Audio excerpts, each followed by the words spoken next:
First and foremost, I realize what's going on in our country and the world politically. I get that. And I know that there is a lot of divisiveness and anger and frustration. I get all that. But what I'm going to try to implore all my colleagues here in the State Assembly, can't control what goes in the State Senate or in the second floor. But what I'm hoping that you will keep in mind here is to try to keep the politics out of this chamber.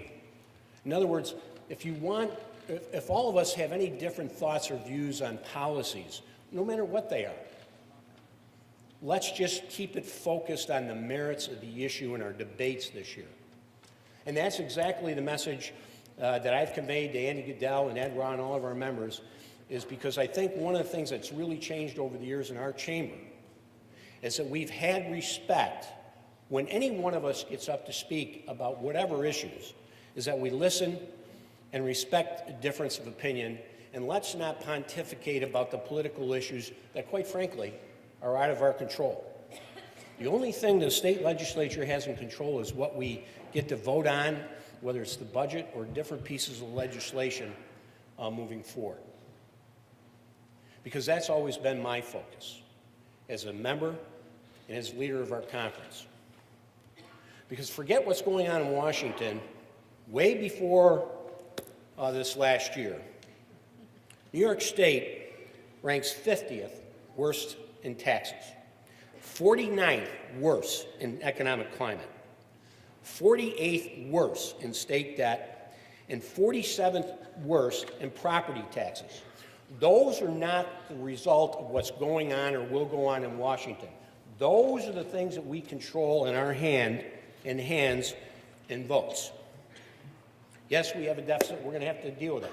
Yes, there's going to be changes in tax law. We're going to have to deal with it. I get that.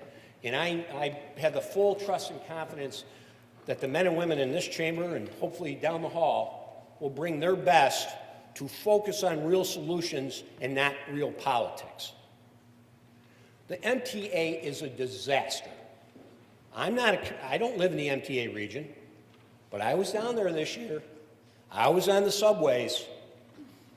The constituents that many of you represent in the MTA region, it's awful to have us acknowledge that it's okay to have the summer of hell for the commuters and the tourists in our visiting our state. It's reprehensible.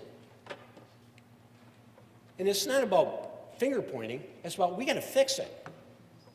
Our economy's at stake. You know, imagine this, just going back and forth, trying to worry about whether your train's on time, not only just to get to work, but back from work to home to maybe catch your kid's ball game, and you can't depend on the trains running on time. That's terrible. But that exists, and that's what we can control in this state. Has nothing to do with Washington, D.C. We still have the burdensome property taxes I mentioned earlier. We have still not done anything on unfunded mandates. Those are those things that both Washington and Albany tell our local governments and school districts they have to do, and we provide absolutely no financial help to do them. That has to change. We got the most expensive Medicaid program in the country. That doesn't mean we slash services to those in need. Don't take that as a wrong message. But can we deliver it better, more efficient, less costly to the taxpayer without hurting the people that actually need our help? Ladies and gentlemen, I think we can. Our economic development programs. I'm sorry, ladies and gentlemen, but I'm a little tired of all the press conferences handing out taxpayer checks without transparency and accountability whether these programs are even working. We're talking billions of dollars that is being spent with no accountability, no transparency. This year, Albany is going to be on trial again. Are we not tired of this? Isn't it at some point in time we're going to stand up ourselves as a legislative body and say enough is enough with corruption and with pay-to-play access? Those that know people get tax breaks and special legislation? Ladies and gentlemen, that's on us. This legislature is 1/3 of our elected bodies here and appointed bodies through the judiciary. We can change that if we want to. But we in this legislature, and I've said this now I think for 3 years in a row, we need to find our voice, the legislature, our ideas, not ideas that we're being told that we have to adopt or adapt to based on what's coming from other parts of this city. Those things have to change, ladies and gentlemen. We have control over that. The speaker mentioned a couple points I'd like to reemphasize. Too many of our young people, too many adults are dying in our streets due to the opioid crisis. We've got to do more. People are dying. Families are hurting. We've got to do more.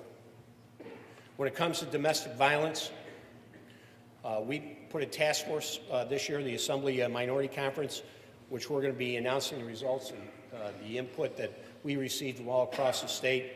This is similar to the work that we've done on the opioid crisis and Common Core, in a more comprehensive tuition assistance program for our college students and the debt and interest that they have.